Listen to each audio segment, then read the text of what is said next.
प्रचारात उतरणार नाही। आणि मग मागच्या रविवारी तुम्हाला वाटलं असेल की सर फॉर्म मधले निघून गेले, आता हे वैयक्तिक कारण आहे, तुम्ही लक्षात ठेवा तोपर्यंत काळूबाळूंनी वेगळा प्रचार सुरू केला। काय सुरू केला? आता साहेब नाराज झाले, आता ते आमच्या बरोबर आहे, आता तुम्ही बघा आम्ही काय करतो। मी भाषण ऐकली काळूबाळूंची समोर, आणि मला दुसरी नोंद नक्की तुम्हाला आठवत असेल 2019ला सुद्धा विधानसभेच्या वेळेस हे आमचा आजीत काहीतरी पोरखेड केला, त्याने कुठेतरी धक्काबुक्की केली, लगेच मारलं, चाकू हल्ला झाला, आमदारावरती चाकू हल्ला झाला, लगेच बँडे चाकू, लगेच मीडिया, लगेच बातम्या, आपला मीडिया तर बसलेलाच आहे।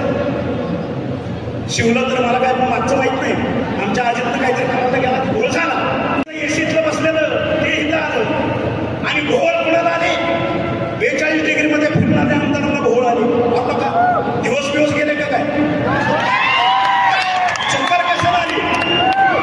चक्कर याचं काय कारण आहे? आम्ही 60-60 वर्षाचे आहे, 42-45 डिग्रीमध्ये आधी माझ्या हातात बेडगं द्या, खावलं द्या, खोरं द्या, मी काम करून दाखवतो सर, ताकद आहे नाही, चक्कर येणार, मी पाणी बी बघणार नाही, असं हिंमत ये माझ्या बरोबर शेतात काम करायला, धर माझ्या बरोबर नांगोर, आहे का तुझी हिंमत बघू? नुसता फॉर्म भरायला आला, त्याला चक्कर आली, झाली ट्रिपमध्ये। माझी खासदार काळूतला बाळू लगेच बघायला गेला हॉस्पिटलमध्ये, बरे का रे तब्येत तुझी?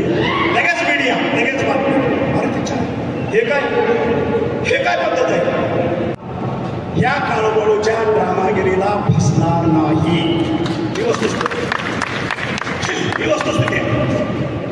आता मी त्या मीरगावाला आम्ही सगळे पाण्याचं बघायला गेलो, त्या ठिकाणी मी वस्तुस्थिती सांगितली, दादा चुकीचं काय? मी काय बनवलं? माझ्या शब्दाचा विपर्यास केला की गाडो असेल यांचा शिवसेनेचा संबंध काय? साधा प्रश्न आहे सर, मार्गदर्शन करा, तुम्ही मार्गदर्शक आहात, यांचा शिवसेनेचा संबंध काय आमदार साहेब आहे का? हा काळू थोरला जे काय घडलं, सगळ्या सहकारी संस्थाचे ह्याच्या बापानं नेहमी वाट लावली, 13ला बंद पडला, तिथलं भंगार ज्या वेळेस चर्चा झाल्या, सत्तांतर झालं, पूर्वीचं मविळाचं सरकार आलं, ह्या काळूबाळूंनी ह्या धाराशिव जिल्ह्यामध्ये त्या नगरच्या माकडाच्या हातात हात घालून उच्छाद मांडला करप्शनचा, हे सगळ्याला माहिती आहे। प्रत्येक वेळेस त्यांना मी बोलून घ्यायचो, बाबांनो करप्शन करायचं नाही, भ्रष्टाचार कशासाठी? तुम्हाला तुमच्या खिशातला चहा सुद्धा तुम्ही इलेक्शनला पिलेला नाही, तुम्ही कशासाठी हे करताय? त्यांची वाक्य त्यांच्या शब्दात सांगतो मार्गदर्शक साहेब, सत्ता कधी येतील कधी जाते